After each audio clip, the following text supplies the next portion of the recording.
الحمد لله رب العالمين. نحمده ونستعينه ونستغفره ونعوذ بالله من شرور أنفسنا ومن سيئات أعمالنا. من يهده الله فلا مضل له ومن يضلل فلا هادي له.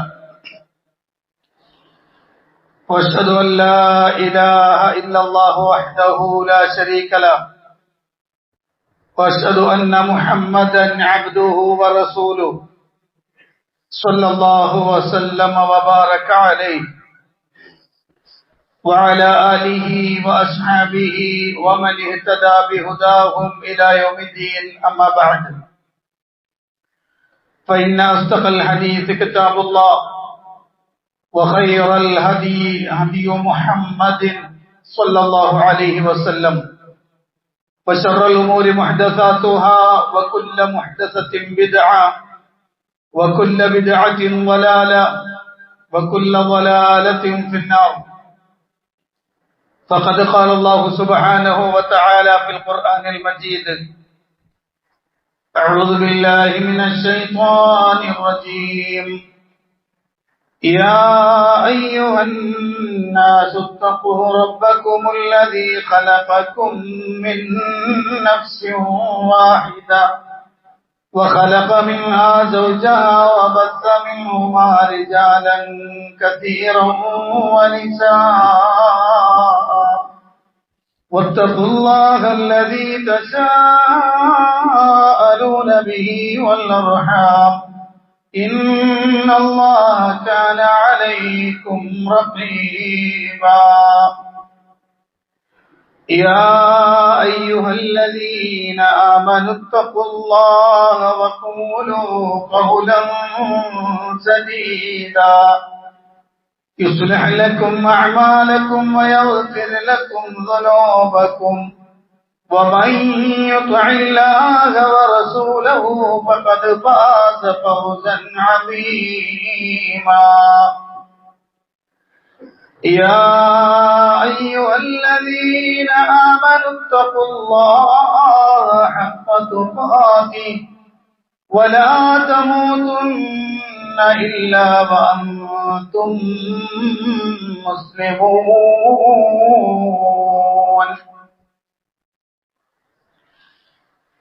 പ്രിയപ്പെട്ട സത്യവിശ്വാസികളെ, സത്യവിശ്വാസിനികളെ, പ്രപഞ്ചനാഥനായ അള്ളാഹുവിന്റെ കൽപ്പന നിർദ്ദേശങ്ങൾ ജീവിതത്തിന്റെ നിഖില മേഖലകളിലും സൂക്ഷിക്കണമെന്ന് എന്നോടെന്ന പോലെ നിങ്ങൾ ഓരോരുത്തരോടും അത് അർഹിക്കുന്ന പ്രാധാന്യത്തിൽ, ഗൗരവത്തിൽ ഉണർത്തുകയാണ്.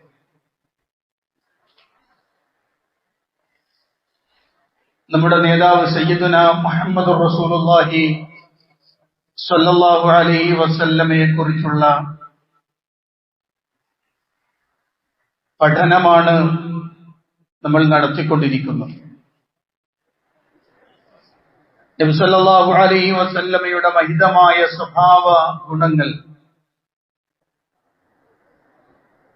കാന നബിയ്യു സ്വല്ലല്ലാഹു അലൈഹി വസല്ലം അഹ്സനൻ നാസി ഖുലുഖൻ. ജനങ്ങളിൽ ഏറ്റവും സൽസ്വഭാവം, ഏറ്റവും ഉത്കൃഷ്ട സ്വഭാവത്തിന്റെ ഉടമയായിരുന്നു നബി സല്ലല്ലാഹു അലൈഹി വസല്ലം എന്ന് അവിടുത്തെ അനുചരന്മാരും അവിടുത്തെ പത്നിമാരുമെല്ലാം ലോകത്തോട് വിളിച്ചു പറഞ്ഞ യാഥാർത്ഥ്യമാണ്. അവിടുത്തെ സ്വഭാവ ഗുണങ്ങളിൽ ഭാര്യമാരോടും അവിടുത്തെ വീട്ടിൽ ഒക്കെ എങ്ങനെയായിരുന്നു എന്നാണ് നമ്മൾ കഴിഞ്ഞ ഖുതുബയിൽ മനസ്സിലാക്കിയിട്ടുള്ളത്. ഇന്ന് നമ്മൾ നോക്കാൻ പോകുന്നത് നബി സല്ലല്ലാഹു അലൈഹി വസല്ലം കുട്ടികളോടും അവിടുത്തെ സേവകന്മാരോടും എങ്ങനെയായിരുന്നു എന്നതിനെ സംബന്ധിച്ചാണ്. അനസ് ഇബ്നു മാലിക് റളിയല്ലാഹു അൻഹു പറയുന്ന ഹദീസിൽ കാണാം: കാന യമുറു ബിസ്സിബിയാൻ ഫയുസല്ലിമു അലൈഹിം. നബി സല്ലല്ലാഹു അലൈഹി വസല്ലം കുട്ടികളുടെ അടുത്തൂടെ നടന്നുപോയാൽ അവിടെ നിന്ന് കുട്ടികൾക്ക് സലാം പറയുമായിരുന്നു. കളിച്ചുകൊണ്ട് നിൽക്കുന്ന കുട്ടികൾ ഇങ്ങനെ, സാധാരണഗതിയിൽ വലിയ ആളുകൾ അങ്ങനെ ചെറിയ കുട്ടികളെ കാണുമ്പോൾ അങ്ങനെ സലാം അങ്ങോട്ട് പറയുന്ന പരിപാടി കുറവാണ്. തിരിച്ചിങ്ങോട്ട് കിട്ടണം എന്നാണ് നമ്മൾ പറയാ. പ്രവാചകൻ സല്ലല്ലാഹു അലൈഹി വസല്ലമയുടെ ഒരു പ്രത്യേകതയാണ്, അവിടുന്ന് ചെറിയ കുട്ടികളോട് ഏറ്റവും അധികം ബന്ധമായിരുന്നു പ്രവാചകൻ. ഏറ്റവും നല്ല വാത്സല്യവും കൃപയും ഒക്കെ ഉണ്ടായിരുന്നു പ്രവാചകൻ സല്ലല്ലാഹു അലൈഹി വസല്ലം. അവരെ വിധങ്ങൾ കുട്ടികൾ എടുത്തുകൂടി നടന്നു പോയാൽ പ്രവാചകൻ സല്ലല്ലാഹു അലൈഹി വസല്ലം അവർക്ക് അങ്ങോട്ട് സലാം പറയും. അതൊരു വലിയ ആശയമാണ് നമ്മൾ പഠിക്കേണ്ടത്. കാരണം പ്രവാചകന്റെ ഒരു വാക്കുണ്ട്, ലൈസ മിന്ന മൻ ലം യുവഖിർ കബീറനാ വലം യുർഹം സഗീറനാ. നമ്മളെ കൂട്ടത്തിലുള്ള വലിയ ആളുകളോട് ബഹുമാനവും ആദരവും കാണിക്കാത്തവനും ചെറിയ കുട്ടികളോട് ചെറിയവരോട് കരുണ കാണിക്കാത്തവനും എന്നിൽപ്പെട്ടവനല്ലാന്ന്. എന്റെ സംസ്കാരം, എന്റെ സ്വഭാവം, എന്റെ ആശയം, എന്റെ ആദർശം അതിൽ പെട്ടവനല്ലവൻ. അത്രയും ഒരു ആത്മബന്ധമായിരുന്നു പ്രവാചകൻ സല്ലല്ലാഹു അലൈഹി വസല്ലം സമൂഹത്തിന് മുന്നിൽ കാണിച്ചു കൊടുത്തത്. ഞാൻ വരുന്നുണ്ട്, ഓരോ ഖുത്ബകൾ കഴിയും തോറും നമുക്കിങ്ങനെ കുറെ വിശാലമായ കുറെ വിഷയങ്ങൾ മനസ്സിലാവും. അള്ളാഹുവിന്റെ പ്രവാചകൻ സല്ലല്ലാഹു അലൈഹി വസല്ലം അത് സാധാരണ ഒരു നോർമൽ ലൈഫിൽ മാത്രമായിരുന്നില്ല, ഒരു സാധാരണ ജീവിതത്തിൽ അങ്ങനെ ആയിരുന്നു. ഒഫീഷ്യലിലേക്ക് കടന്നു വന്നാൽ, ഔദ്യോഗിക വിഷയങ്ങളിലേക്ക് കടന്നു വന്നാൽ നബിതങ്ങൾ നേരെ ഓപ്പോസിറ്റായി മാറുമോ? ഇല്ല. അവിടുന്ന് മദീന പള്ളിയിലെ ഇമാമാണ്. മദീന പള്ളിയിലെ ഇമാമാണ് മുഹമ്മദുർ റസൂലുള്ളാഹി സ്വല്ലല്ലാഹു അലൈഹി വസല്ലം. പ്രവാചകന്റെ പള്ളിക്ക് ഒരു പ്രത്യേകതയുണ്ട്, അതാണ് മുസ്ലിം പള്ളികളുടെ ഒരു പ്രത്യേകത. ആ പള്ളിയിൽ പുരുഷന്മാരുണ്ടാകും, കുട്ടികളുണ്ടാകും, സ്ത്രീകൾ ഉണ്ടാകും. നമ്മളെ പുത്തനത്താണിയിലെ പള്ളി പോലെ, കേരളത്തിലെ സലഫി പള്ളികൾ പോലെ, കേരളത്തിലെ ജമാഅത്ത് ഇസ്ലാമിയുടെ പള്ളികൾ പോലെ, കേരളത്തിലെ മറ്റു ചില പള്ളികളും അങ്ങനെയൊക്കെ ഉണ്ട് ഞാൻ കേൾക്കുന്നു, ശരിയൊന്നും എനിക്കറിയില്ല. എന്തായാലും ആ പള്ളികളുടെ ഒക്കെ ഒരു പ്രത്യേകത അതായിരുന്നു. പ്രവാചകൻ സല്ലല്ലാഹു അലൈഹി വസല്ലമയുടെ പള്ളിയിൽ പുരുഷന്മാരുണ്ടാകും, കുട്ടികളുണ്ടാകും, സ്ത്രീകളും ഉണ്ടാകും. നബി സല്ലല്ലാഹു അലൈഹി വസല്ലം പറയുന്നത് കാണാൻ വേണ്ടി, അവിടുന്ന് സുദീർഘമായി നിസ്കരിക്കണമെന്ന ആഗ്രഹത്തോടു കൂടിയാണ് ഇമാമത്ത് നിൽക്കാൻ. അങ്ങനെ പ്രവാചകൻ സല്ലല്ലാഹു അലൈഹി വസല്ലം പറയും, ഞാൻ അങ്ങനെ കൈകെട്ടി ഖുർആൻ ഖിറാഅത്തിലേക്ക് അങ്ങനെ പ്രവേശിച്ച് ഞാൻ ഓതിക്കൊണ്ടിരിക്കുമ്പോഴാണ് അപ്പോ കുട്ടികളുടെ കരച്ചിൽ ഞാൻ കേൾക്കും. ആ കുട്ടികൾ പള്ളിയുടെ അയലത്തെ വീട്ടിൽ നിന്ന് കരയുന്നവരല്ല, പള്ളിയിലാണ്. സ്ത്രീകളുടെ കൂടെ വന്ന കുട്ടികളുടെ കരച്ചിലാണത്. കുട്ടികളുടെ ആ കരച്ചിൽ ഞാൻ കേൾക്കുമ്പോൾ എന്റെ നിസ്കാരം ഞാൻ അങ്ങ് ചുരുക്കും. റസൂലുള്ളാഹി സ്വല്ലല്ലാഹു അലൈഹി വസല്ലം, ഞാൻ എന്റെ നിസ്കാരം ചുരുക്കുമെന്ന് നബി സല്ലല്ലാഹു അലൈഹി വസല്ലം പറയാം. എന്തുകൊണ്ടാണ്? ആ കുട്ടിയുടെ ഉമ്മക്ക് പ്രയാസമാകുമെന്നത് എനിക്ക് വശമാണ്. കറാഹിയത്തൻ നശം, ഞാൻ പ്രയാസപ്പെടുത്തും ആ ഉമ്മയെ എന്നതുകൊണ്ട് ആ കുട്ടിയുടെ കരച്ചിൽ ആ ഉമ്മക്ക് പ്രയാസം ഉണ്ടാക്കും. അതുകൊണ്ട് ആ പ്രയാസമാകുന്നു എന്നതുകൊണ്ട് ഞാൻ എന്റെ നിസ്കാരം ചുരുക്കുമെന്ന് നബി സല്ലല്ലാഹു അലൈഹി വസല്ലം. അത് കുട്ടികളോടുള്ള കരുണയാണ്, അതിന്റെ മാതാക്കളോടുള്ള കരുണയാണ്. ഇത് ഒഫീഷ്യലാട്ടോ, ഔദ്യോഗികമാണ്. പള്ളിയിലെ ഇമാമിന്റെ പ്രത്യേകതയാണത്. അള്ളാഹുവിന്റെ പ്രവാചകൻ സല്ലല്ലാഹു അലൈഹി വസല്ലം അങ്ങനെയായിരുന്നു എന്നാണ്. അവിടെ മാത്രമല്ല, ഖുത്ബയിൽ അള്ളാഹുവിന്റെ പ്രവാചകൻ സല്ലല്ലാഹു അലൈഹി വസല്ലം മിമ്പറിൽ പ്രസംഗിച്ചുകൊണ്ടിരിക്കുകയാണ്, ഖുത്ബ നടത്തിക്കൊണ്ടിരിക്കുകയാണ്. അത് ഔദ്യോഗികമാണല്ലോ. ആ ഖുത്ബ നടത്തിക്കൊണ്ടിരിക്കുന്ന സമയത്താണ് ഹസൻ ഹുസൈൻ റളിയല്ലാഹു അൻഹുമാ, രണ്ടുപേരും ചെറിയ കുട്ടികളാണ്, പ്രവാചകന്റെ പേരക്കുട്ടികളാണ്. ആ പേരക്കുട്ടികൾ ഇങ്ങനെ പള്ളിയിലേക്ക് നടന്നു വരുന്നു. ആ കുട്ടികൾ ഇങ്ങനെ നടന്നു വീഴുന്നു ഇങ്ങനെ വരുമ്പോ നബി സല്ലല്ലാഹു അലൈഹി വസല്ലം ഖുത്ബ നിർത്തി. എന്നിട്ട് നബി തങ്ങൾ മിമ്പറിൽ നിന്നിറങ്ങി. മിമ്പറിൽ നിന്നിറങ്ങി നടന്നു ചെന്നു. എന്നിട്ട് ആ രണ്ട് കുട്ടികളെയും വാരിയെടുത്തു. എന്നിട്ട് കൊണ്ടുവന്നിരുത്തി. എന്നിട്ട് നബി സല്ലല്ലാഹു അലൈഹി വസല്ലമ പരിശുദ്ധ ഖുർആനിൽ ഒരു ആയത്ത് ഓതി. എന്താണ് ആയത്ത്? വഅലമൂ അന്നമാ അംവാലുകും വഔലാദുകും ഫിത്ന വഅന്നല്ലാഹ ഇൻദഹു അജ്റുൻ അദീം. വഅലമൂ, നിങ്ങൾ അറിയണേ, അന്നമാ അംവാലുകും വഔലാദുകും ഫിത്ന, നിങ്ങളുടെ സ്വത്തുക്കളും നിങ്ങളുടെ കുഞ്ഞുങ്ങളും നിങ്ങൾക്കൊരു പരീക്ഷണമാണ്. വഅന്നല്ലാഹ ഇൻദഹു അജ്റുൻ അദീം, തീർച്ചയായും അള്ളാഹുവിന്റെ അടുക്കലാണ് മഹത്തായ പ്രതിഫലമുള്ളത്. അത് നിങ്ങൾ മനസ്സിലാക്കണം കേട്ടോ എന്ന ആയത്തോതി. എന്നിട്ട് നബി സല്ലല്ലാഹു അലൈഹി വസല്ലം പറഞ്ഞു, ആ കുട്ടികൾ ഇങ്ങനെ നടന്നിങ്ങനെ വീണ് വരുന്ന കണ്ടപ്പോഴാണ് എനിക്ക് സഹിക്കാൻ കഴിഞ്ഞില്ല. അതുകൊണ്ടാണ് ഞാൻ ഖുത്ബ നിർത്തിയിട്ട് പോയി ആ കുട്ടികളെ എടുത്തു കൊണ്ടുവന്നത് എന്ന് മുഹമ്മദുർ റസൂലുള്ളാഹി സ്വല്ലല്ലാഹു അലൈഹി വസല്ലം. നിങ്ങളൊന്ന് ആലോചിച്ച് നോക്കാൻ, ഈ ഒരു സംഗതി നമ്മളെ നാട്ടിൽ നടക്കും? ഇങ്ങനെ ഒരു സംഗതി നമ്മളെ നാട്ടിൽ നടക്കും? നമ്മളൊന്ന് ആലോചിച്ച് നോക്കും. നമ്മളുടെ ഹൃദയം എത്രത്തോളം കുടുസാണ്, നമ്മുടെ ചിന്തകൾ എത്രത്തോളം കുടുസാണ്. പക്ഷെ പ്രവാചകൻ സല്ലല്ലാഹു അലൈഹി വസല്ലമയുടെ ഹൃദയവും അവിടുത്തെ ചിന്തകളും എത്ര വിശാലമായിരുന്നു എന്ന്. ഞാനിപ്പോ ഖുത്ബ നടത്തിക്കൊണ്ടിരിക്കുന്നിടക്ക് എന്റെ പേരക്കുട്ടി ഇങ്ങനെ നടന്നോടെ വീണ ഞാൻ ഇവിടെ നിന്ന് ഇറങ്ങിപ്പോയാൽ എന്തായിരിക്കും സ്ഥിതി? ഇന്ന് വൈകുന്നേരം കണ്ട് ബാവാക്കാന്റെ നേതൃത്വത്തിൽ കമ്മിറ്റി കൂടും. ഇവിടെ 2 പ്രാവശ്യം അയാൾ മെമ്പറിൽ കയറിയിരിക്കും. പരിപാടി ഇവിടെ നടക്കൂല. അങ്ങനെയല്ലേ ഉണ്ടാകുക? അള്ളാഹുവിന്റെ പ്രവാചകൻ സല്ലല്ലാഹു അലൈഹി വസല്ലമ അവിടുന്ന് പോയിട്ട് പേരക്കുട്ടികളെ എടുത്ത് കൊണ്ടുവന്ന് നിർത്തുന്നു. പേരക്കുട്ടികളെല്ലാം ഉപ്പമാരോട് ചോദിക്കാതെ, നിങ്ങളെ പേരക്കുട്ടികളെ ഈ അടുത്ത കാലത്ത് എപ്പോഴെങ്കിലും പുറത്തിരുത്തിയിട്ട് ആന കളിച്ചിട്ടുണ്ടോ? പേരക്കുട്ടികളെ പലപ്പോഴും മക്കളെക്കാൾ കൂടുതൽ നമുക്ക് അറ്റാച്ച്മെന്റ് പേരക്കുട്ടികളോടുണ്ട്. അത് വേറൊരു രൂപമാണ് അതിൻ്റെത്. പക്ഷെ അള്ളാഹുവിന്റെ ഹബീബ് സല്ലല്ലാഹു അലൈഹി വസല്ലം അവിടുന്ന് വെറുതെ സാധാരണ കുട്ടികളെ ഇങ്ങനെ മുകളിൽ കയറ്റി കഴിക്കലല്ല. പ്രവാചക സ്വലാച്ചയുടെ മകളുണ്ട് സൈനബ്. സൈനബിന്റെ മകൾ റളിയല്ലാഹു അൻഹ മഹദി അവരുടെ മകളാണ് ഉമാമ. ഉമാമ ചെറിയ കുട്ടിയാണ്. അള്ളാഹുവിന്റെ പ്രവാചകൻ സല്ലല്ലാഹു അലൈഹി വസല്ലം നിസ്കരിക്കുമ്പോൾ ഉമാമത്തിനെ എങ്ങനെ എടുത്തിങ്ങനെ കയ്യിൽ പിടിച്ചിട്ടാണ് നിസ്കാരം നിസ്കരിക്കുക. നിസ്കാരത്തിൽ സുജൂദിന്റെ സമയമാകുമ്പോൾ നബി സല്ലല്ലാഹു അലൈഹി വസല്ലമ ഉമാമയെ ഇങ്ങനെ താഴെ നിർത്തിയിട്ട് നബി തങ്ങൾ സുജൂദിലേക്ക് പോകും. എഴുന്നേറ്റായ എടുത്ത് മടിയിൽ വെക്കും. നമ്മളെ കുട്ടികൾക്ക് റൂമിന്റെ അകത്ത് കയറാൻ അവകാശമില്ലല്ലോ, ഉണ്ടോ? ഇതൊരു ഉമാമയിൽ ഒതുങ്ങുന്നതല്ലോ. പ്രവാചകൻ സല്ലല്ലാഹു അലൈഹി വസല്ലമയുടെ മറ്റൊരു മകളാണ് ഫാത്തിമത്തു സുഹ്റ ബതൂൽ റളിയല്ലാഹു അൻഹാ. ഫാത്തിമ ബീവിയുടെ ഒരു മകനാണ് ഹസൻ റളിയല്ലാഹു അൻഹു.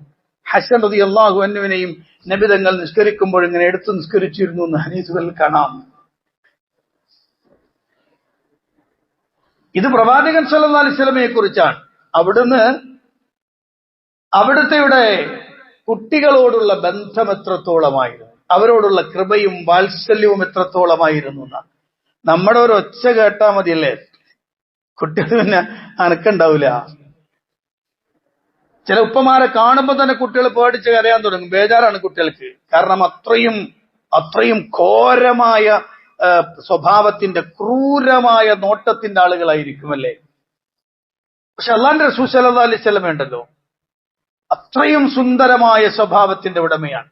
ഞാൻ മുമ്പ് സൂചിപ്പിച്ചിരുന്നു, മഹാനായ അനസ് ഇബ്നു മാലിക് റളിയല്ലാഹു അൻഹു നബി സല്ലല്ലാഹു അലൈഹി വസല്ലമയുടെ ഖാദിമാണ്, പ്രവാചകന്റെ ഖാദിമാണ്. 10 വർഷത്തോളം ഖിദ്മത്തെടുത്തയാളാണ്. 10 വർഷത്തോളം ഖിദ്മത്തെടുത്തയാൾ. ഞാൻ കഴിഞ്ഞ നമ്മുടെ ഈ പരമ്പരയിൽ തന്നെ ഒരു ഭാഗത്ത് മഹാനായ അനസ് ഇബ്നു മാലിക് റളിയല്ലാഹു അൻഹുവിന്റെ സംഭവം പറഞ്ഞിരുന്നു. ആ അനസ് ഇബ്നു മാലിക് റളിയല്ലാഹു അൻഹു പറഞ്ഞ വാക്കെന്താണോ? ഖദംതു നബിയ സല്ലല്ലാഹു അലൈഹി വസല്ലം 10 സിനീൻ. ഞാൻ നബി സല്ലല്ലാഹു അലൈഹി വസല്ലമയ്ക്ക് 10 വർഷം ഖിദ്മത്ത് എടുത്തു. പ്രവാചകന്റെ സേവകനായി ഞാൻ 10 വർഷം ഉണ്ടായിരുന്നു. വല്ലാഹി മാ ഖാല ലീ ഉഫ്ഫിൻ ഖത്തു. അള്ളാഹുവിനെ തന്നെയാണ് സത്യം. ഒരിക്കൽ പോലും നബി സല്ലല്ലാഹു അലൈഹി വസല്ലം എന്നോട് ഛേ എന്ന് പറഞ്ഞിട്ടില്ല. എന്ന് വെച്ചാൽ എന്നോട് രോഷമായി മുഖം കറുത്തിട്ടില്ല. ഛേ എന്നത് ഏറ്റവും ചെറിയ വാക്കല്ലേ? നബി സല്ലല്ലാഹു അലൈഹി വസല്ലം എന്നോട് അത് പറഞ്ഞിട്ടില്ല.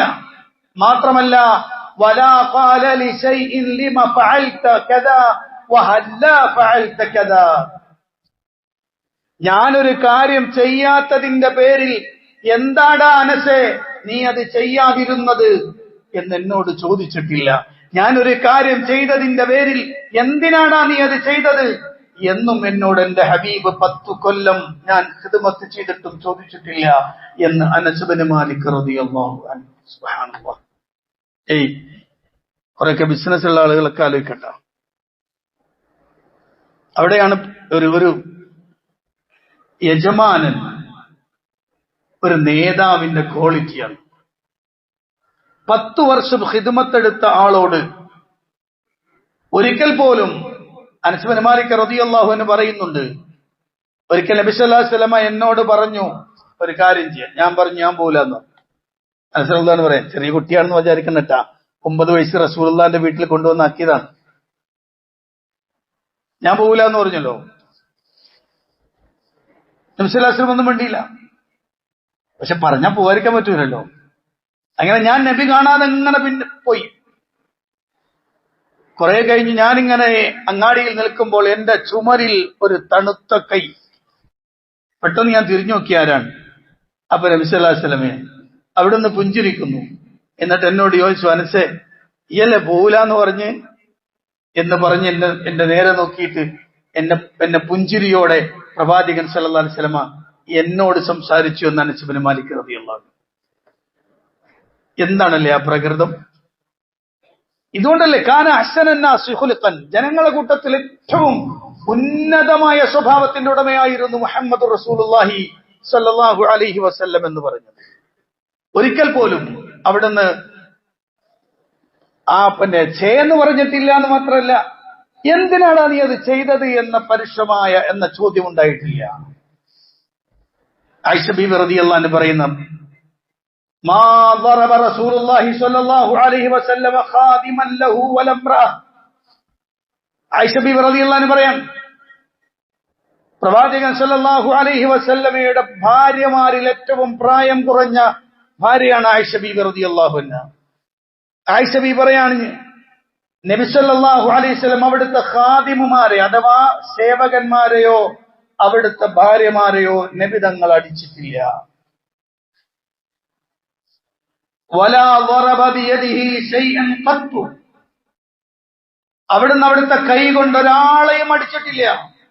ഇല്ല അൻ യുജാഹിദ ഫീ സബീലില്ലാഹ്, അല്ലാഹുവിന്റെ മാർഗത്തിൽ ജിഹാദ് ചെയ്യുമ്പോഴല്ലാതെ വേറൊരു സന്ദർഭത്തിലും അവിടുത്തെ കൈ കൊണ്ട് ഒരാളും അടിയേറ്റു വാങ്ങിയിട്ടില്ല.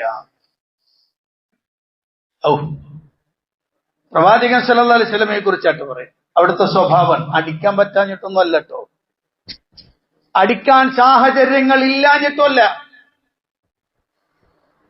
നിങ്ങൾ നോക്കൂ, ഞാനൊരു സംഭവം പറഞ്ഞുതരാം. അതിനു മുമ്പ് നമ്മളോട് ചോദിക്കേണ്ട ഒരു ചോദ്യമുണ്ട്. കല്യാണം കഴിഞ്ഞിട്ട് 20, 30, 40, 50 വർഷമൊക്കെ കഴിഞ്ഞ ആളുകൾ എന്റെ മുന്നിലുണ്ടല്ലോ. ഒന്നാലോചിച്ച് നോക്കൂ, ഞാൻ എന്ന ഭർത്താവ് എന്റെ ഭാര്യയെ എപ്പോഴെങ്കിലും അടിച്ചിട്ടുണ്ടോ? ഞാൻ എന്റെ ഭാര്യയെ എപ്പോഴെങ്കിലും അടിച്ചിട്ടുണ്ടോ എന്നാലോചിച്ച് നോക്കാം. അടിച്ചിട്ടുണ്ടെങ്കിൽ ഗൗരവമാണ്. കാരണം നമ്മൾ നീചനായ മനുഷ്യൻ എന്ന ഗണത്തിലേക്ക് അതോടെ എത്തും. ഞാൻ നിക്കാഹിന്റെ ഖുതുബകളിൽ സാധാരണ പറയാറുണ്ട്, കരീമു ലഈം. ഞാൻ കഴിഞ്ഞ ഖുതുബയിൽ അത് സൂചിപ്പിച്ചിട്ടുണ്ട്. അവർ നബി സല്ലല്ലാഹു അലൈഹി വസല്ലം ഒരിക്കലും അവിടുത്തെ ഭാര്യമാരെ ഉപദ്രവിച്ചിട്ടില്ല, അടിച്ചിട്ടില്ല. അടിക്കാൻ സൗകര്യമുണ്ടാകാഞ്ഞിട്ടല്ല, അടിക്കാനുള്ള വിഷയം അവിടുത്തെ ഭാര്യമാരുണ്ടാക്കാഞ്ഞിട്ടുമല്ല, പക്ഷെ അടിച്ചിട്ടില്ല. നമുക്കെല്ലാവർക്കും അറിയാം, പ്രവാചകൻ സല്ലല്ലാഹു അലൈഹി വസല്ലമയുടെ കയ്യിൽ നിന്ന് ഭക്ഷണപാത്രം തട്ടിത്തെറിപ്പിച്ചത് ആയിഷ ബീവിയാണ് റളിയല്ലാഹു അൻഹ. അത് ഉമ്മു സലമയുടെ വീട്ടിൽ നിന്ന് റളിയല്ലാഹു അൻഹയുടെ വീട്ടിൽ നിന്ന് കൊണ്ടുവന്നതാണ് ആ ഭക്ഷണം. പക്ഷെ നബി സല്ലല്ലാഹു അലൈഹി വസല്ലമയുടെ കയ്യിലേക്ക് എത്തിയപ്പോൾ ആയിഷ ബീവിക്ക് അത് സഹിച്ചില്ല. ആയിഷ ബീവി തട്ടിയെറിഞ്ഞു. ആ അടി കൊണ്ട് പാത്രം നിലത്തു വീണു. പഴമൊക്കെ പാത്രത്തിലിരുന്ന ഭക്ഷണം നിലത്തു വീണു. ഭക്ഷണത്തിലൊക്കെ മണ്ണ് പറ്റി. അള്ളാഹുവിന്റെ പ്രവാചകൻ സല്ലല്ലാഹു അലൈഹി വസല്ലം ആയിഷ ബീവിയെ ചീത്ത വിളിച്ചിട്ടില്ല, അടിച്ചിട്ടില്ല, ഉപദ്രവിച്ചിട്ടില്ല. നിബിതങ്ങൾ ആ ഭക്ഷണം ഓരോന്നും മണ്ണിങ്ങനെ തട്ടിക്കൊടഞ്ഞ് ഒരു പാത്രത്തിലേക്ക് എടുത്തു വെക്കുന്നത് നോക്കി നിന്ന് ആയിഷ ബീവി കരഞ്ഞു. ആയിഷ ബീവിയുടെ കണ്ണുകൾ നിറഞ്ഞൊഴുകി. കാരണം ആ ഇരുന്ന് പെറുക്കിക്കൂട്ടുന്ന ആളാരാന്നറിയോ? കേവലം ഒരു ഭർത്താവല്ല, അള്ളാഹുവിന്റെ സൃഷ്ടിജാലങ്ങളിൽ ഉത്കൃഷ്ടനായ വ്യക്തി. പ്രവാചകനേക്കാൾ ഉത്കൃഷ്ടമായൊരു സൃഷ്ടി പ്രപഞ്ചത്തിലില്ല, അള്ളാഹു സൃഷ്ടിച്ചിട്ടില്ല. ആ ഉന്നതനായ പ്രവാചകനാണ് ഭക്ഷണത്തിൽ പറ്റിപ്പിടിച്ച മൺതരികൾ തട്ടിക്കൊടഞ്ഞ് പാത്രത്തിലേക്ക് വെക്കുന്നത് കണ്ട് ആയിഷ ബീവിയുടെ കണ്ണുകൾ നിറഞ്ഞൊഴുകി. ആയിഷ ബീവിയുടെ നെഞ്ചകം കത്തിയിട്ടുണ്ടാകും. ഒരുപക്ഷെ ആയിഷ ബീവി പറഞ്ഞിട്ടുണ്ടാകും, നബിയെ നിങ്ങൾക്ക് എന്നെ ഒന്ന് അടിച്ചൂടായിരുന്നോ? നിങ്ങൾക്ക് എന്നെ ഒന്ന് ചീത്ത വിളിച്ചൂടായിരുന്നോ? ഒന്ന് ശകാരിച്ചൂടായിരുന്നോ എന്ന് ആയിഷ ബീവി പറയുന്നുണ്ടാകാം. അള്ളാഹുവിന്റെ പ്രവാചകൻ സല്ലല്ലാഹു ഇങ്ങനെ ഏറ്റവും അധികം വിട്ടുവീഴ്ച ചെയ്തു കൊടുക്കും പ്രവാചകൻ. പക്ഷെ അള്ളാഹു ചിലപ്പോൾ വിട്ടുവീഴ്ച കൊടുക്കൂല. സൂറത്തു തഹരീമിന്റെ തുടക്കവുമായി ബന്ധപ്പെട്ടുകൊണ്ടുള്ള ചർച്ചയിൽ ആയിഷ ബീവിയും ഹഫ്സ ബീവിയും കൂടിയാണ് പ്രവാചകൻ സല്ലല്ലാഹു അലൈഹി വസല്ലമയ്ക്കെതിരെ കുതന്ത്രം മെനയുന്നു, തന്ത്രം മെനയുന്നു അവർ. സംഭവം വിശാലമായതുകൊണ്ട് ഞാൻ അത് ചുരുക്കി പറയാൻ, പെട്ടെന്ന് പറയാൻ. നബി സല്ലല്ലാഹു അലൈഹി വസല്ലം ഒന്നും അറിഞ്ഞിട്ടില്ല. ഭാര്യമാരുടെ കുതന്ത്രത്തിൽ അവിടുന്ന് വീണുപോയി. അവിടുന്ന് പറഞ്ഞുപോയി, ഞാൻ ഇനി സൈനബിന്റെ വീട്ടിൽ നിന്ന് തേന് കുടിക്കൂല എന്ന് ശപഥം ചെയ്തു പ്രവാചകൻ. എന്നിട്ട് പറഞ്ഞു, നിങ്ങൾ ആരോട് ഇത് പറയാൻ നിൽക്കണ്ട കേട്ടോ. തന്റെ ഭാര്യയോട് പറയും ചെയ്തു. പക്ഷെ അള്ളാഹു വിട്ടില്ല. അള്ളാഹു ആ സംഭവം ഒന്നാകെ സൂറത്തു തഹരീമിലേക്ക് അവതരിപ്പിച്ചു കൊടുത്തു. സൂറത്തു തഹരീമിലേക്ക് നമുക്കത് വായിക്കാൻ കഴിയും. എന്നിട്ട് അള്ളാഹുവിന്റെ വക ഒരു താക്കീത് ആയിഷ ബീവിക്കും ഹഫ്സ ബീവിക്കും, ഇൻ തതൂബാ ഇലല്ലാഹി ഫഖദ് സഗത് ഖുലൂബുകുമാ വഇൻ തദാഹറാ അലൈഹി ഫഇന്നല്ലാഹ ഹുവ മൗലാഹു വജിബ്രീലു വസാലിഹുൽ മുഅ്മിനീൻ വൽ മലായികതു ബഅദ ദാലിക ളഹീർ. ഓ ആയിഷ, ഹഫ്സ, നിങ്ങൾ രണ്ടുപേരും അല്ലാഹുവിന്റെ റസൂലിനോട്, പ്രവാചകനോട്, നിങ്ങളുടെ ഭർത്താവിനോട് പശ്ചാത്തപിക്കണം, മാപ്പ് പറയണം. നിങ്ങൾ രണ്ടാളുകളുടെയും മനസ്സ് ചാഞ്ഞുപോയിട്ടുണ്ട്. ഇനിയും നിങ്ങൾ പ്രവാചകനെതിരെ കുതന്ത്രം നടത്താനാണ് പ്ലാനെങ്കിൽ, അള്ളാഹു പ്രവാചകന്റെ യജമാനനാണ്. ജിബ്രീൽ അള്ളാഹുവിന്റെ പ്രവാചകന്റെ സഹായിയാണ്, യജമാനനാണ്, മൗലയാണ്. അതോടൊപ്പം തന്നെ മുഅ്മിനീങ്ങളും ഉണ്ട് കേട്ടോ, മലക്കുകൾ മൊത്തത്തിലുണ്ട് കേട്ടോ. അതുകൊണ്ട് സൂക്ഷിച്ചോളണം. അല്ലാഹു സുബ്ഹാനഹു വ തആല ശക്തമായി ഈ വിഷയത്തെ വിമർശിച്ചുകൊണ്ട് പ്രവാചകന് ആയത്തിറക്കി കൊടുക്കാൻ. പക്ഷെ നബിതങ്ങൾ ആയിഷ ബീവിനെ ഹഫ്സ ബീവിനെ അടിക്കാൻ പോയിട്ടില്ല. വഇന്നക ലഅലാ ഖുലുഖിൻ അദീം, ഏറ്റവും നല്ല സ്വഭാവത്തിന്റെ ഉടമയാണ്.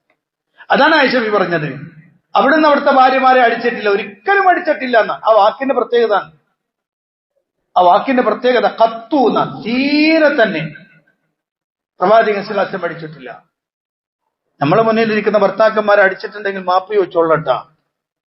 ഭർത്താക്കന്മാര് ഭാര്യമാരെ അടിച്ച ആരെങ്കിലും ഇക്കൂട്ടത്തിൽ ഉണ്ടെങ്കിൽ ഇന്ന് തന്നെ പോയിട്ട് മാപ്പ് ചോദിച്ചോണം. എന്റെ അടുത്ത് അവിവേകത്തിൽ വന്നുപോയതാണ്, നീ ക്ഷമിക്കണം, എന്റെ അടുത്ത് നീ ഒരിക്കലും ഉണ്ടാവില്ല എന്ന് ഭർത്താക്കന്മാര് നിർബന്ധമായും പറയണം കേട്ടോ. കാരണം അത് നമ്മുടെ പേര് മാറ്റുന്ന സ്വഭാവമാണത്. ലഈം, നീചൻ എന്നാണ് അള്ളാഹുവിന്റെ റസൂൽ സല്ലല്ലാഹു അലൈഹി വസല്ലം അത്തരം ആളുകൾക്ക് പേര് പറഞ്ഞത്. അപ്പൊ അതുകൊണ്ട് തന്നെ ശ്രദ്ധിക്കണം. പ്രവാചകൻ സല്ലല്ലാഹു അലൈഹി വസല്ലം അവിടുന്ന് ഒരാളെയും ഉപദ്രവിച്ചിട്ടില്ല എന്ന് മാത്രം ആർക്കെതിരെയും പ്രതികാര നടപടിയും എടുത്തിട്ടില്ല.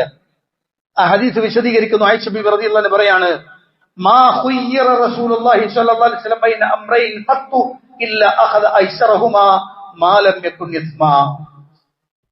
പ്രവാചകൻ സല്ലല്ലാഹു അലൈഹി വസല്ലം രണ്ട് കാര്യങ്ങളിൽ ഒന്ന് തെരഞ്ഞെടുക്കാൻ അവസരം ലഭിച്ചാൽ അത് പാപകരമല്ലെങ്കിൽ അത് ഏറ്റവും എളുപ്പമുള്ളതായിരുന്നു തിരഞ്ഞെടുത്തിരുന്നത്. രണ്ട് കാര്യങ്ങൾ ഏതെങ്കിലും ഒന്ന് തിരഞ്ഞെടുക്കാൻ പറഞ്ഞാൽ ഏറ്റവും എളുപ്പമുള്ളത് തിരഞ്ഞെടുക്കും. അത് പാപകരമല്ലെങ്കിൽ ഏറ്റവും എളുപ്പമുള്ളതാണ് തിരഞ്ഞെടുക്കുക. മനസ്സിലായോ? അത് വിശാലമായി ചർച്ച ചെയ്ത് പഠിക്കേണ്ട ഒരു ഹദീസാണ് കേട്ടോ. ഞാനത് ഒറ്റ വാക്കിലങ്ങ് പറഞ്ഞു പോണം. രണ്ടാമത്തെ എന്നാൽ രണ്ടെണ്ണം തിരഞ്ഞെടുക്കാൻ പറഞ്ഞു. അതിലൊന്ന് കുറ്റകരമായതാണെങ്കിൽ നബിതങ്ങൾ ഏറ്റവും ആളുകളിൽ നിന്ന് അത്തരം വിഷയം അകന്നു നിൽക്കുന്ന ആളും നബി സല്ലല്ലാഹു അലൈഹി വസല്ലമയായിരുന്നു. ഒരു കുറ്റകരമാണെന്ന് തോന്നിയാൽ ആളുകളിൽ നിന്നൊക്കെ ഏറ്റവും അകന്നു നിൽക്കുന്നയാൾ നബി സല്ലല്ലാഹു അലൈഹി വസല്ലമയായിരുന്നു. ഇനി ആയിഷ ബി പറഞ്ഞ വാചകമാണ് നമ്മൾ പോയി ചെയ്യേണ്ടത്. ആയിഷ ബി പറഞ്ഞു, വമൻ തഖമ സല്ലല്ലാഹു അലൈഹി വസല്ലം ലിനഫ്സിഹി ഖത്തു. നബിതങ്ങൾ അവിടുത്തെയോട് ആരെങ്കിലും എന്തെങ്കിലും ചെയ്താൽ അതിന് പ്രതികാര നടപടി എടുക്കുമായിരുന്നില്ല. ഇല്ല അൻ തുൻതഹക ഹുർമത്തുല്ലാഹ് ഫയന്തഖി.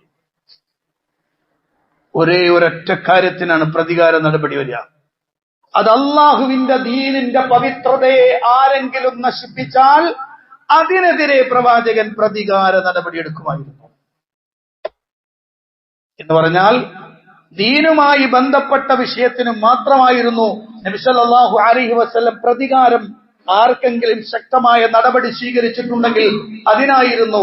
സ്വന്തത്തെ ആരെങ്കിലും പ്രയാസപ്പെടുത്തി ഉപദ്രവിക്കുകയോ ചെയ്തിട്ടുണ്ടെങ്കിൽ അതിനെതിരെ നബി തങ്ങൾ ഒരിക്കലും പ്രതികാര നടപടി എടുത്തിരുന്നില്ല. ഇതാണ് മുസ്ലിം ഉമ്മത്ത് അവിടുന്ന് സ്വീകരിക്കണം. പരിശുദ്ധ ഖുർആനിലെ 33-ാം അധ്യായം സൂറ അൽ അഹ്സാബ് അതിന്റെ 21-ാമത്തെ വചനം എല്ലാവരും മനസ്സിൽ ഇങ്ങോട്ട് എഴുതി വെച്ചോളിട്ടാണ്. 33-ാം അധ്യായം സൂറ അൽ അഹ്സാബ് അതിന്റെ 21-ാമത്തെ വചനം മറന്നു വരുന്നുണ്ട്, മനസ്സിൽ വെച്ചോളി. 33-ാം അധ്യായം സൂറ അൽ അഹ്സാബ് 21-ാമത്തെ വചനം എന്താ അറിയോ? ലഖദ് കാന ലക്കും ഫീ റസൂലില്ലാഹി ഉസ്വത്തുൻ ഹസന ലിമൻ കാന യർജുല്ലാഹ വൽ യൗമൽ ആഖിർ വദക്കറല്ലാഹ കസീറാ. തീർച്ചയായും അല്ലാഹുവിന്റെ റസൂലിൽ നിങ്ങൾക്ക് ഉത്തമ മാതൃകയുണ്ട്. ലിമൻ കാന യർജുല്ലാഹ വൽ യൗമൽ ആഖിർ, അല്ലാഹുവേയും അന്ത്യദിനത്തെയും പ്രതീക്ഷിക്കുന്ന, അല്ലാഹുവിനെ ധാരാളമായി സ്മരിക്കുന്ന വിശ്വാസികൾക്ക് അല്ലാഹുവിന്റെ പ്രവാചകന് ഉത്തമ മാതൃകയുണ്ട് എന്നാണ്. എന്നൊരാൾ ചീത്ത വിളിച്ചാൽ ഉടനെ ചീത്ത വിളിക്കാന്നുള്ളതല്ലോ നമ്മുടെ ഒരു മുഅ്മിനിന്റെ സ്വഭാവം കേട്ടോ. ഒരുത്തൻ ഇങ്ങനെ ഇങ്ങോട്ട് ഉപദ്രവിച്ചാൽ അങ്ങോട്ട് തിരിച്ചുപദ്രവിക്കണമെന്നതല്ലോ നമ്മളുടെ സ്വഭാവം. അങ്ങനെയാവരുത് എന്നാണ്. അങ്ങനെ ആവരുത്. ശരിക്കും വേണ്ടത് പ്രവാചകൻ സല്ലല്ലാഹു അലൈഹി വസല്ലമ അവിടുത്തേക്ക് എന്തെങ്കിലും പ്രയാസം ഉണ്ടാക്കിയാൽ അയാളെ പ്രതികാര നടപടിയെടുത്ത് ഇങ്ങോട്ടടിച്ച് അങ്ങോട്ടും കൊടുക്കേണ്ടി വരണം, ഇങ്ങോട്ട് കുത്തി അങ്ങോട്ടും കൊടുക്കേണ്ടി വരണം എന്നത് പ്രവാചകൻ സല്ലല്ലാഹു അലൈഹി വസല്ലമ ചെയ്തിരുന്നില്ല. മതവിഷയവുമായി ബന്ധപ്പെട്ടാൽ മാത്രമായിരുന്നു. നബിതങ്ങൾ ആർക്കെങ്കിലുമെതിരെ ശക്തമായ പ്രതികാര നടപടിയുമായി എന്തെങ്കിലും ശക്തമായ തീരുമാനങ്ങളുമായി വന്നിട്ടുണ്ടെങ്കിൽ അത് മതവുമായി ബന്ധപ്പെട്ട വിഷയത്തിന് മാത്രമായിരിക്കും. അള്ളാഹു പവിത്രമാക്കിയ ഒന്നിനെ ആരെങ്കിലും ഹനിക്കാൻ വന്നാൽ അതിനെതിരെ ശക്തമായിട്ടുണ്ടാകുമെന്ന് ആയിഷ ബീവി റളിയല്ലാഹു അൻഹ മഹദി അവറുകൾ പറഞ്ഞതായി നമുക്ക് കാണാൻ കഴിയും. അള്ളാഹു അനുഗ്രഹിക്കുമാറാവട്ടെ.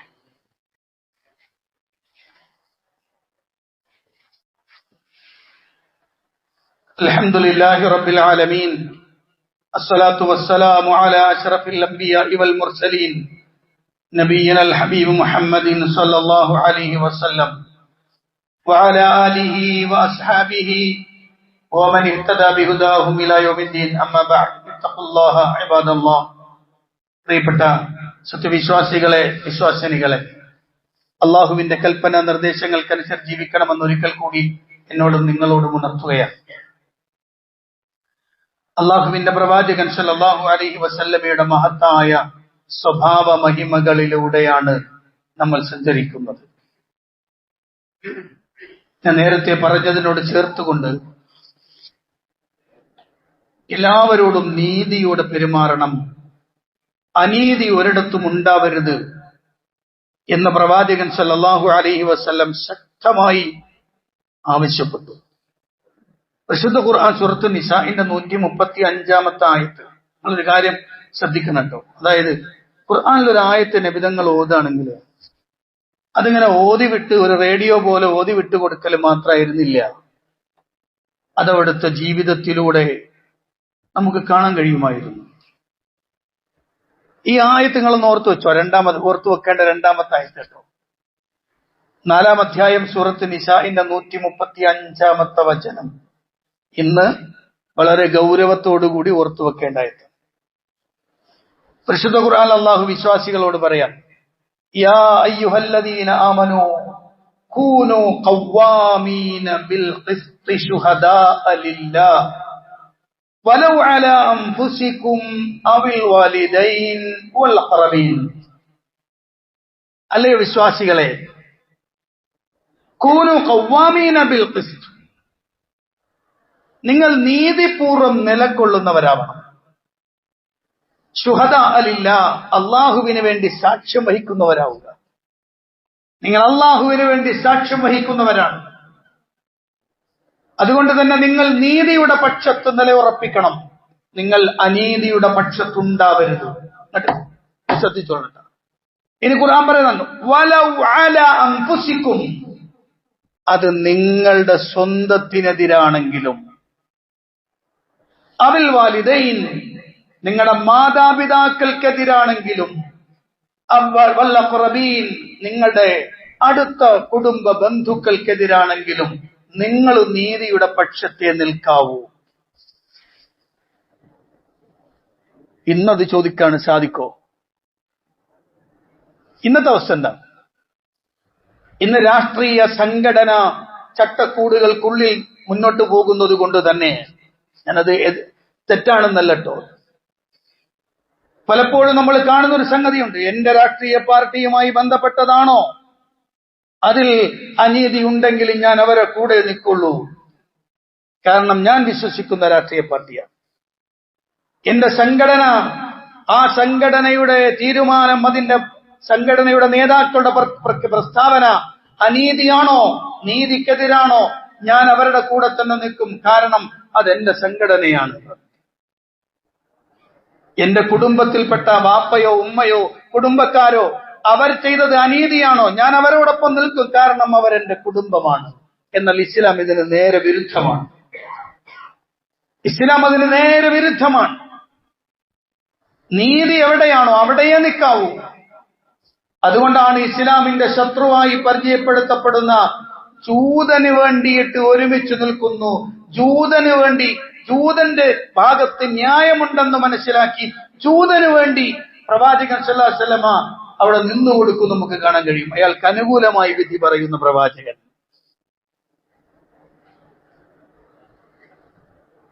ഏറ്റവും പ്രസിദ്ധമായ ഒരു സംഭവമുണ്ട്. ഉസാമ റളിയല്ലാഹു അൻഹു പ്രവാചകന് ഹസൻ ഹുസൈൻ റളിയല്ലാഹു അൻഹുയുടെ സ്ഥാനത്താണ്. ആ ഉസാമ റളിയല്ലാഹു അൻഹു പ്രവാചകന്റെ അടുത്ത് വന്ന് അവിടുന്ന് വിഷയം പറഞ്ഞ, ഞാൻ ഇതിന് ഈ വിഷയം തുടങ്ങുന്നതിന് തൊട്ട് മുമ്പ് ഒരു വിഷയവുമായി ബന്ധപ്പെട്ട് സൂചിപ്പിച്ചിട്ടുണ്ട്. ഞാൻ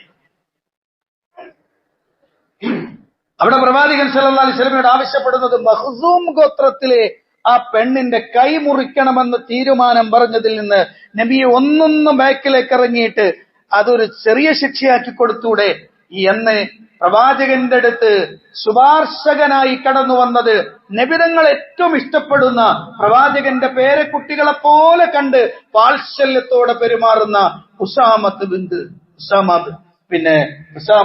സെയ്ദ് റളിയല്ലാഹു അൻഹു ആണ്. അല്ലാഹുവിന്റെ റസൂൽ സല്ലല്ലാഹു അലൈഹി വസല്ലം ലോകത്തോട് വിളിച്ചു പറഞ്ഞൊരു വർത്തമാനുണ്ട്, വല്ലദീ നഫ്സി ബിയദിഹി, എന്റെ ആത്മാവ് ആരുടെ കയ്യിലാണോ അവനെ തന്നെയാണ് സത്യം, അല്ലാഹുവിനെ തന്നെയാണ് സത്യം. ലൗ അന്ന ഫാത്തിമത ബിൻത് മുഹമ്മദ് സറഖത്, മുഹമ്മദ് നബിയുടെ മകൾ ഫാത്തിമ അവളാണ് മോഷണം നടത്തുന്നതെങ്കിൽ ലഖതഅതു യദഹാ, അവരുടെ കൈ ഞാൻ മുറിക്കും. ഇത് നീതിയാണ്. അവൾ ചെയ്തത് പ്രവൃത്തി തെറ്റാണെങ്കിൽ ഞാൻ അവളുടെ കൂടെയല്ല ഉണ്ടാവുക, അവൾക്കെതിരായിരിക്കും ഉണ്ടാവുക. അല്ലാഹുവിന്റെ പ്രവാചകൻ സല്ലല്ലാഹു അലൈഹി വസല്ലമയുടെ നീതിബോധമാണത്. ലോകത്തിന് പഠിപ്പിച്ചു കൊടുത്ത നീതിയുടെ പര്യായമാണത്. ഈ പ്രവാചകൻ സല്ലല്ലാഹു അലൈഹി വസല്ലമയെ കുറിച്ചാണ് ചില ആളുകൾ മോശമായി ചിത്രീകരിക്കുന്നത് കാണുമ്പോഴും നമ്മളങ്ങനെ ഉണ്ടാതിരിക്കൽ, കാരണം നമുക്ക് നബിയെ കുറിച്ച് അറിയില്ലല്ലോ. തിരിച്ചു പറഞ്ഞു കൊടുക്കാൻ ഒരു സംഭവമോ ജീവിതത്തിന്റെ ഏതെങ്കിലും ഒരു സുന്ദരമായ നിമിഷാർത്ഥങ്ങളോ നമ്മുടെ നെഞ്ചകത്ത് നമ്മൾ ചേർത്ത് വെച്ചിട്ടില്ലല്ലോ. പ്രവാചകൻ സല്ലല്ലാഹു അലൈഹി വസല്ലമയെ ആക്ഷേപിക്കുന്ന, ചീത്ത വിളിക്കുന്ന ധാരാളം ആളുകളുണ്ട്. സോഷ്യൽ മീഡിയയിൽ വളരെ മോശമായി സംസാരിക്കുന്ന കുറെ മനുഷ്യന്മാരുണ്ട്. അവിടെയെല്ലാം ആരായിരുന്നു പ്രവാചകൻ? മനുഷ്യലോകം കണ്ട ഏറ്റവും ഉന്നതനായ മനുഷ്യൻ, അങ്ങനെ തന്നെ പറയാം. അതായിരുന്നു പ്രവാചകൻ സല്ലല്ലാഹു അലൈഹി വസല്ലം എന്നാണ്.